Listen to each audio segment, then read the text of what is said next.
Hi, I'm Sophia Brown, your lifestyle manager at Esplanade at Starkey Ridge. During this time of social distancing, many people have picked up different hobbies. I personally have been making my way through some of my favorite cookbooks, including the Half-Baked Harvest cookbook, which I adopted this recipe from. Today we'll be making a tomato and onion balsamic tart. What I love about this recipe is that it's easy enough for a beginner to make. It doesn't have a ton of ingredients. I know I always have tomatoes and cheese at home, and as long as you have puff pastry dough in your freezer, you'll be all set.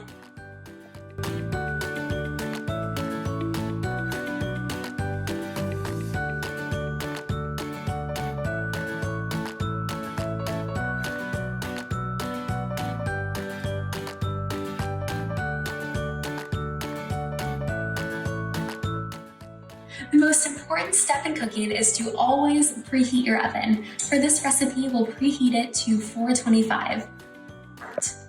So to get started, we'll review our ingredients. Over here, we have a shredded cheddar, pecorino romano cheese, basil, cherry tomatoes, Roma tomatoes, and sliced onion. First off, we'll put the onion in a pan with about a tablespoon of butter. While the onions cook in the butter for about 5 minutes, we will roll out our pastry dough from Publix. This can be found in Publix's freezer section, and then I recommend letting it thaw out for about 45 minutes just on a piece of parchment with flour before you start to use it. So it comes like this. This has been thawed out for about an hour. We will roll out the pastry dough just a little bit to make it thinner. Now that the dough is rolled out a little bit thinner, we'll just cut it into 4 squares.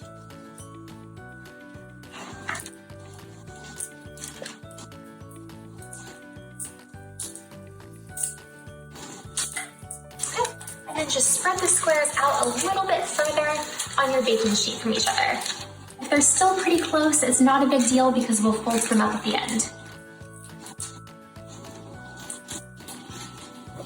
Now that the onions have been caramelizing for about 5 minutes, we're going to add in half a cup of beer to them. Big Storm's Tropic Pressure Ale is my favorite because the floral notes really come out in the onion.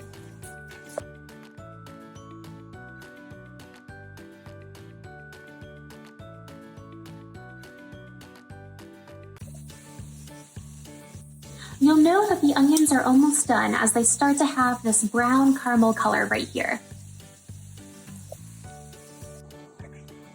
As the onions finish up in their beer, we'll add in this balsamic vinegar to the tomatoes just to let them marinate a little bit.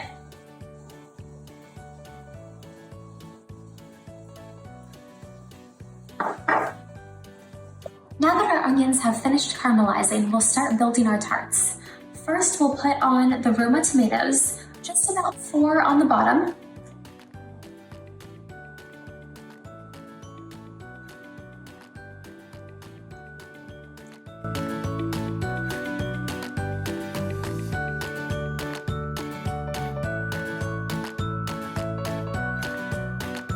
Once you have the tomatoes layered on, we'll move on to the onions. And here you just want them to cover up the first layer of tomatoes.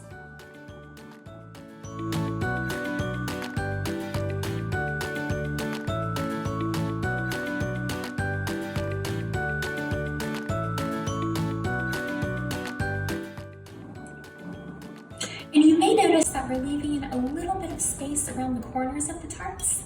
We'll fold those up and put an egg wash on them.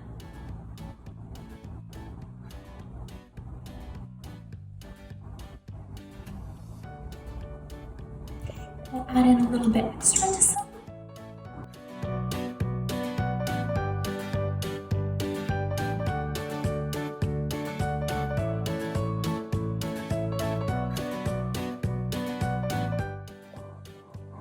After the onions, we'll move on to our cherry tomatoes that have been marinating in our balsamic vinegar. Here, we'll just layer them on nice and easy, not too close to the edge, but they don't have to be in any specific pattern, just a very rustic looking layering.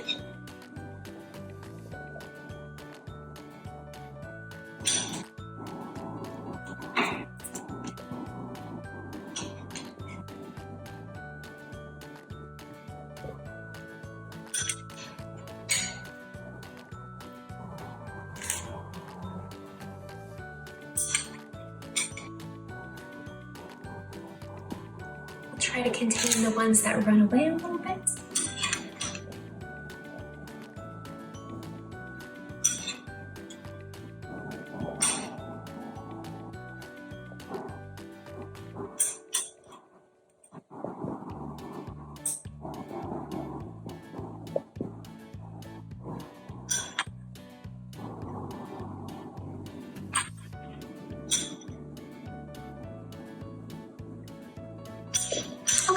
Next, we'll move on to our basil and our first layer of cheese. So this is just fresh basil that I've chopped up in little ribbons, and we're just layering it over the top there.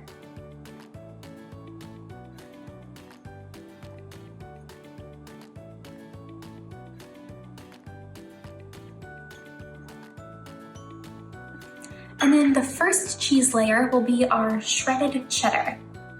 Personally, I prefer white cheddar, but any cheddar works.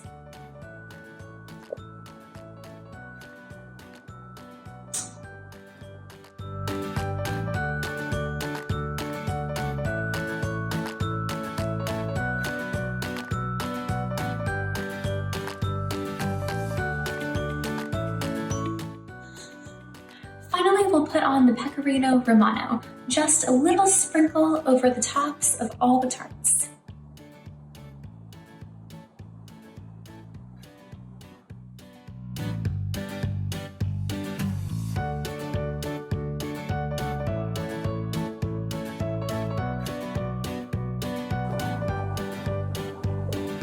And a little extra on that one. Now that the layering is done, we'll start to fold up the sides of the tarts a little bit. So we'll just pinch the corners in and pinch the sides of the pastry dough to each other. And it doesn't have to be perfect. Remember, they do look rustic.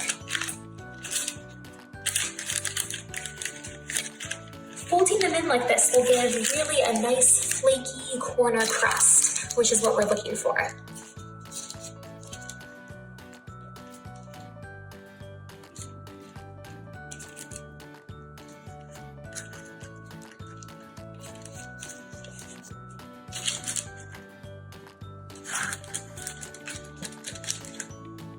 And then we'll just brush the top of the pastry dough with a little egg wash.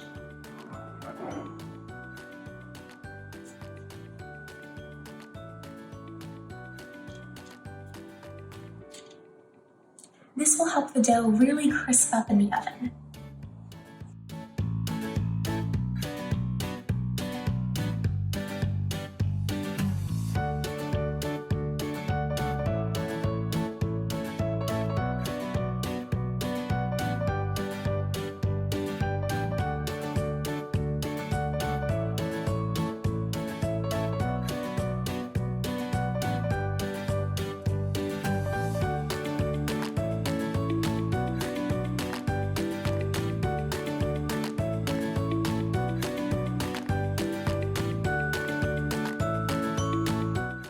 Once you feel like you have enough egg on your pastry dough, we will pop these in the oven for about 20 minutes.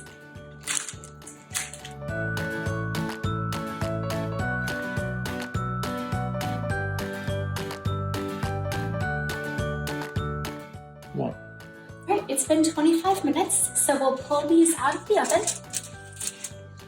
And they look great. Cheesy, flaky, and the tomatoes have burst wonderfully. These look delicious. I would love to see what you all have been making. Please feel free to share your recipes with me via email. From my family to yours, stay healthy and safe. We'll get through this together.